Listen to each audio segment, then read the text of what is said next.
Okay, in this video I will present how basically two sets of constraints that should produce the identical degrees of freedom analysis results produce very different uh, degrees of freedom analysis results. So here we have two setups. These two coordinate systems indicate 2 points, and basically here we have two parts that we will be constraining with those. I will then start with constraining, which one is which? Okay, this one.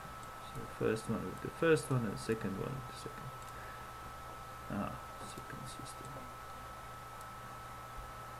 Okay, system 1 is 1 and system 2 is 2. Okay, so I will now constrain, maybe I will just even do it like that. I will now constrain the center with the center to reduce the translation degrees of freedom. So now I will do the same for the second set. I will constrain center with a center. So currently we have all translation degrees of freedom taken off. Now I will constrain a plane. I will do x xz. No, I need so xy of the coordinate system, and let's say and yz of the part. So the same here.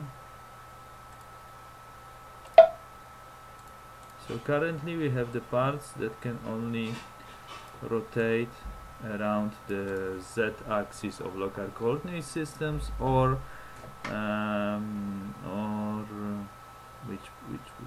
x-axis of the part. Now I will constrain for the second set. I will use the constraint between the axis.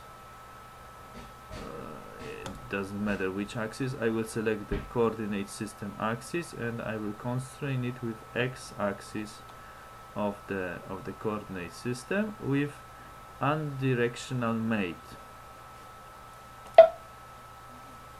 Unidirectional. And now the degrees of freedom analysis indicates 0 degrees of freedom, but we know that this part can be flipped around to the second position. It is not possible just to do it like that, but if I do a free rotate, the part will flip. Yeah, so basically we know that this part has two allowable positions. I will rotate it back to where it was. Yeah, and now this part still can rotate. I will now use an explicit reference vector angles, and I will bring up the, where is it? This one I don't need. I will bring up this plane, and I will bring up the zx, this one. So I will use explicit reference vector angle between normal of this plane and normal of this plane along z of the coordinate system. And I will apply range constraint from 0 to 180 degrees. So now we still have, this is too small, but we still have indication of the degree of freedom, that is rotation degree of freedom. This part can rotate half turn. Now I will apply another explicit reference vector between, as before, this and this along z, but only I will use it minimum minus 180 degrees. So this constraint is allowing this part to be rotated the other way. So currently we know from the constraints applied that this part has two valid positions, like this one. this and flipped. But this part has indicated a single rotation degree of freedom, and this one does not. If I do the free rotate of the part, it is allowed to flip. If I do the free rotate of this part, it is allowed to flip. Yeah, I could demonstrate it the other way. So also I will rotate those parts again, so we could hear what is inside. Okay, like that, and I will also rotate like that.